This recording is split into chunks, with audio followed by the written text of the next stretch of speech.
Hello everyone, मैं Aarti. Welcome to biology diaries. आज हम डिस्कस करेंगे माइटोकॉन्ड्रिया के बारे में। चलिए फिर शुरू करते हैं। माइटोकॉन्ड्रिया जो है ये एक सेल ऑर्गेनेली है। हमारी बॉडी जो है सेल से मिलके बनी हुई है। सेल्स क्या है हमारी बॉडी के? They are basic structural and functional unit of life. Cell के अंदर बहुत सारे स्ट्रक्चर्स प्रेजेंट होते हैं।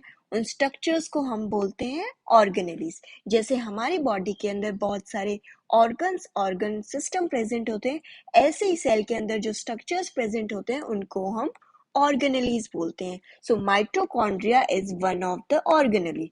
It is a membrane bound organelle, यानी कि इसकी एक मेम्ब्रेन होती है। It is double membrane. दो मेम्ब्रेन प्रेजेंट होती है, outer membrane and inner membrane, and it is present in the cytoplasm of the cell, and it is present in all the eukaryotic cells. सभी eukaryotic cells के अंदर mitochondria cell organelle present होती है। Mitochondria का first description was given by the physiologist named Richard Altmann. उस time पे इन्होंने mitochondria को बायोब्लास्ट कहा था। Then in 1897, a scientist named Carl Benda, he coined the term mitochondria. Alright, now mitochondria जो है इसको हम पावर हाउस ऑफ सेल कहते हैं। क्यों कहते हैं?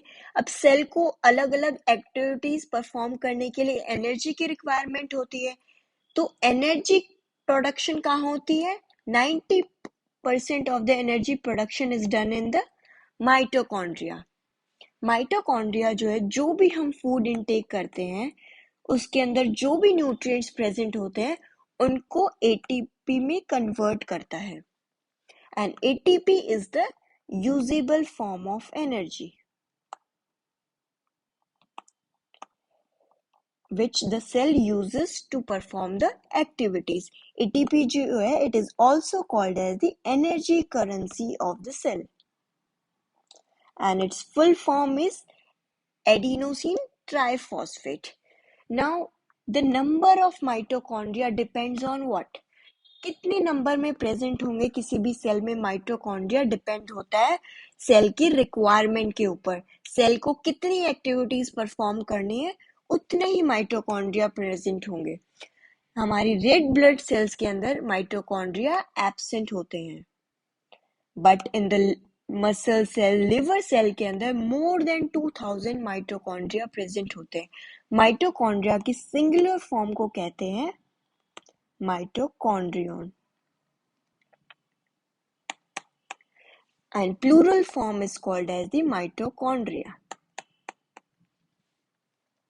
Now we'll discuss the structure of the mitochondria.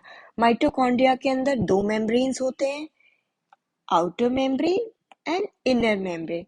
outer membrane जो है ये porous होती है। porous का मतलब होता है यानी कि ये छोटे छोटे molecules को की ट्रांसपोर्ट करने में हेल्प करती है। It is permeable to the small molecules. जो इनर मेम्ब्रेन होती है ये स्लाइटली डिफरेंट होती है आउटर मेम्ब्रेन से। इसके अंदर सेवरल फोल्ड्स प्रेजेंट होते हैं, and those folds are called as the cristae. Cristae जो है सरफेस एरिया को इंक्रीज करने में हेल्प करती है। Now what is the use of this large surface area? Large surface area will have the wide base, and this wide base will be used for the ATP generating chemical reactions. जो ATP generate करने के लिए chemical reactions होने वाली हैं, इस base को उसके लिए यूज किया जाएगा। अब लार्ज सरफेस एरिया होगा तो मोर एनर्जी प्रोडक्शन हो सकता है। So we can conclude that larger the surface area, more the ATP production. It means more the cristae, more the ATP production. So जो inner membrane होती है उसके अंदर मैट्रिक्स प्रेजेंट होता है। मैट्रिक्स क्या होता है? फ्लूइड टाइप होता है ये। इसके अंदर सारे नेसेसरी एंजाइम्स प्रेजेंट होते हैं जो भी एटीपी की प्रोडक्शन के लिए रिक्वायर्ड होते हैं। माइटोकॉन्ड्रिया के पास उसका खुद का डीएनए होता है। डीएनए क्या होता है? It is deoxyribonucleic acid which is the genetic material.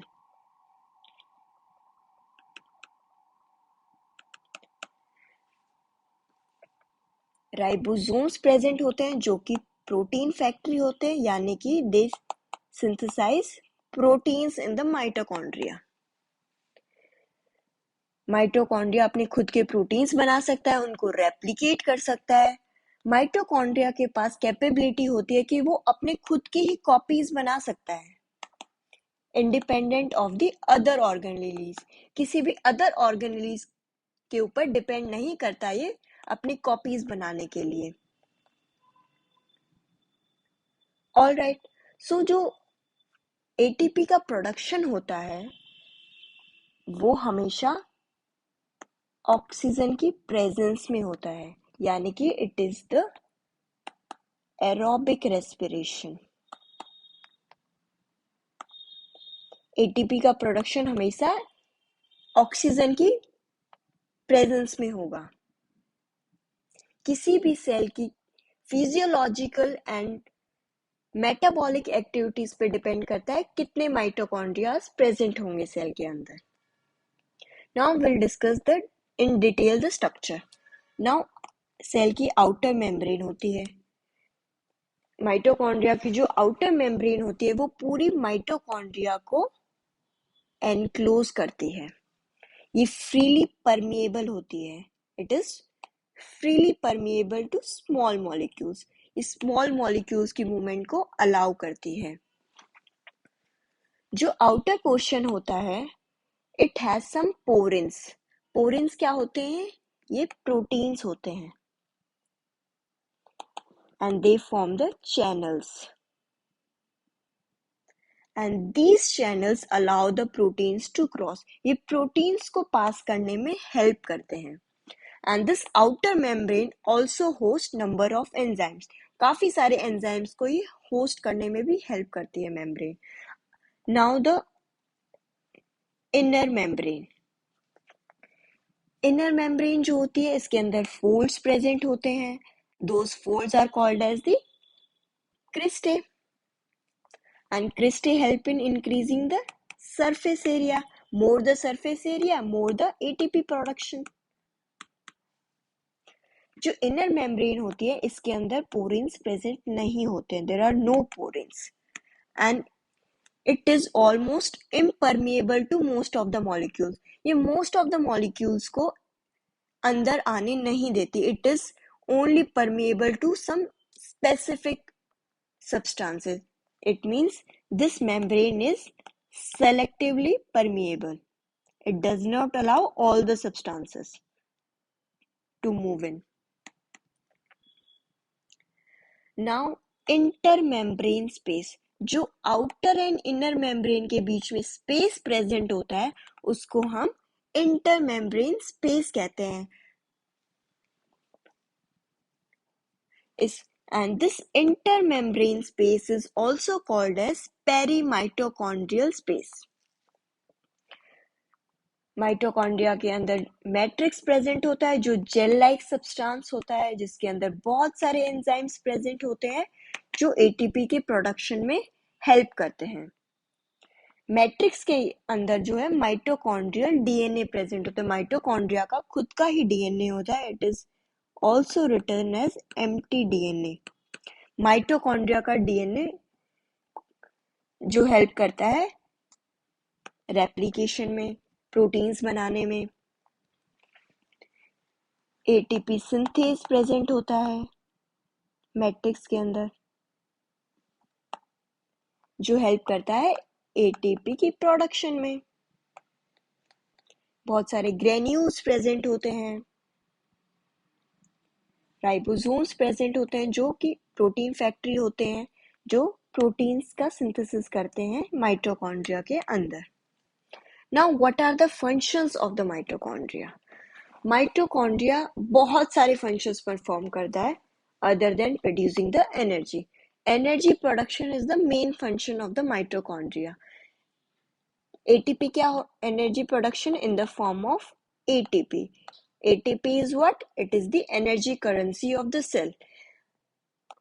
Series of chemical reaction से जो है एटीपी का प्रोडक्शन होता है. For example like citric acid cycle, Krebs cycle, इनकी हेल्प से माइटोकॉन्ड्रिया जो है एटीपी का प्रोडक्शन करता है. और मेनली जो एटीपी का प्रोडक्शन होता है वो it is takes place in the folds of the inner membrane, and the folds of the inner membrane are called as the cristae. Cristae के अंदर ही एटीपी का प्रोडक्शन होता है. Another function of the mitochondria is the cell death. Cell death is also called as apoptosis. Mitochondria जो है cell death में भी help करता है. सेल डेथ जो है एक असेंशियल पार्ट होता है किसी भी सेल्स का. जब सेल जो है ओल्ड हो जाए या फिर डिसफंक्शनिंग कर रहा है या फिर सेल में कोई प्रॉब्लम आ गई है तो इट शुड बी डिस्ट्रॉयड.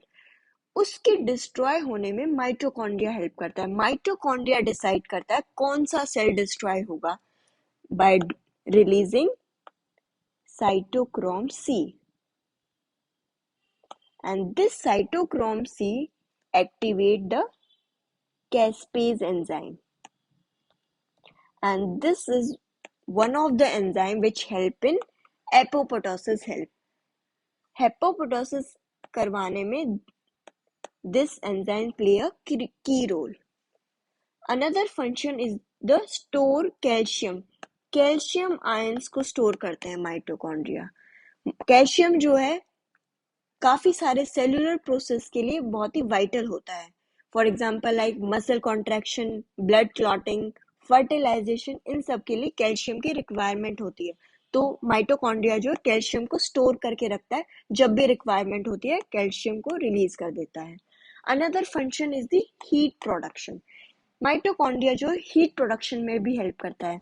जब बहुत ज्यादा कोल्ड होता है, हमारी बॉडी जो है शिवर करने लग जाती है, उस टाइम पे माइटोकॉन्ड्रिया जो है वो हीट जनरेट करता है.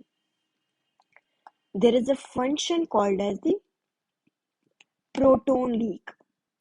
प्रोटॉन लीक की हेल्प से माइटोकॉन्ड्रिया जो है वो हीट जनरेट करते हैं, and this process is called as the non shivering thermogenesis,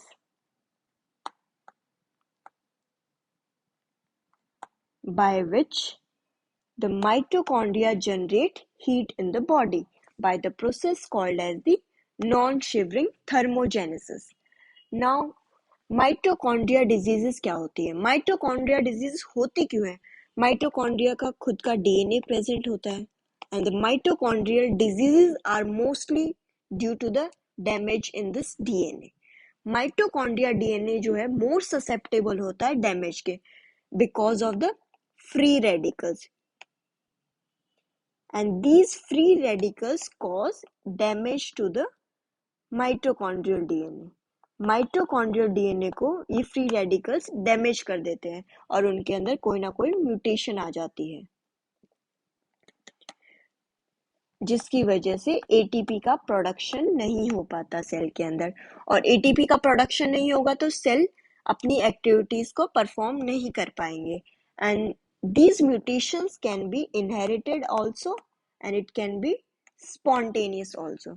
and mitochondrial diseases cause many of the symptoms in the body, like muscle coordination loss हो जाएगा, weakness आ जाएगी बॉडी के अंदर, विजन एंड हियरिंग में problem आएगी, learning abilities lost हो जाएंगी, heart, liver, kidney disease हो सकती हैं, गैस्ट्रो इंटेस्टाइनल प्रॉब्लम्स हो जाती हैं, neurological problems also include dementia. So these are the symptoms which are shown in the mitochondrial disease. I hope this topic is clear to you. I hope this video is helpful to you. Share your views in comment section. Do like, share, subscribe to my channel for more videos. Thank you.